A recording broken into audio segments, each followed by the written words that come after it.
We're west of Savannah, about 2 hours north of Jacksonville. We have live team coverage now, and let's get right out to Fort Stewart. Action News Jack's Jake Stofan is there live. And Jake, you just spoke to the Brigadier General about what happened. Well, that's right. And he explained that Sergeant Radford worked as a automated logistics sergeant within the 2nd Armored Brigade combat team here at Fort Stewart. He came onto the military installation this morning with a personal weapon, which he used to open fire on his coworkers, wounding 5 of them. They were sent to the hospital. 3 required surgery, but as you mentioned, they're all expected to survive. Thankfully, Radford is currently in pretrial confinement, awaiting a determination on what will be done with him next. The motivation is still unclear. We were told, he was charged with a DUI here locally recently, but that was not known to his chain of command. So it's unclear whether this potentially could be a workplace dispute or even something as egregious as terrorism, though, as the Brigadier General explained earlier. That is still something that's being determined and obviously will help the military decide how best to move forward after this incident. Yeah, currently we have no reason to believe any of that is the case. However, we continuously assess the threat environment, both in the immediate area and across our Army and DoD installations, and we will address the threat level accordingly. Now, this incident not only caused the base to go on lockdown, but also nearby local schools. There are several as we were driving in that we passed. They're very close to this military installation. Since then, the all clear has been given and everything has been able to return to normal operations as this investigation unfolds. Coming up tonight on Action News Jax, we'll be hearing from a counterterrorism expert on how bases have evolved to respond to these types of threats, as we've seen similar attacks at other military installations throughout the country in recent years, and also talk about what kind of response we could see depending on the motivation that's determined for having spurred this attack. For local coverage you can count on outside of Fort Stewart, I'm Jake Stofan, Action News Jax. Thank you, Jake. Now, Action News Jax Alexis Clevenger picks up our live team coverage here in Jacksonville Heights. Alexis, we believe the suspected gunman once lived in that neighborhood off 103rd Street.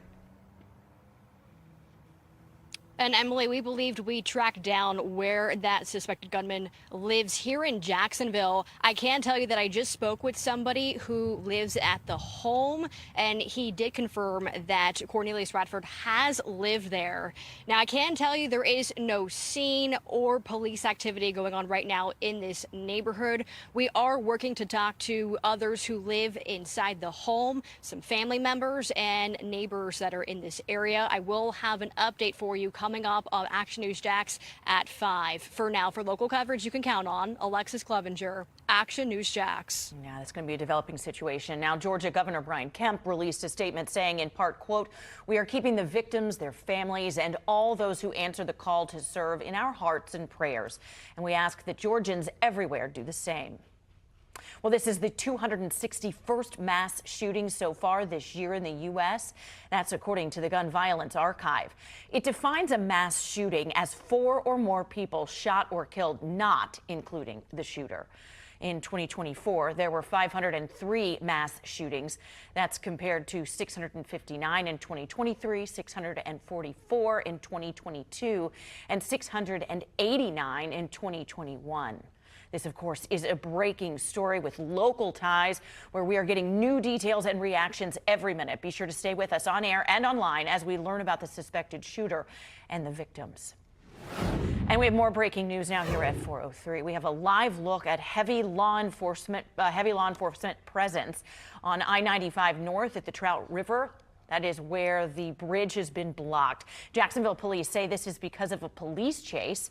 The St. Johns County Sheriff's Office is also involved in this chase, and drivers should find another route to avoid the area.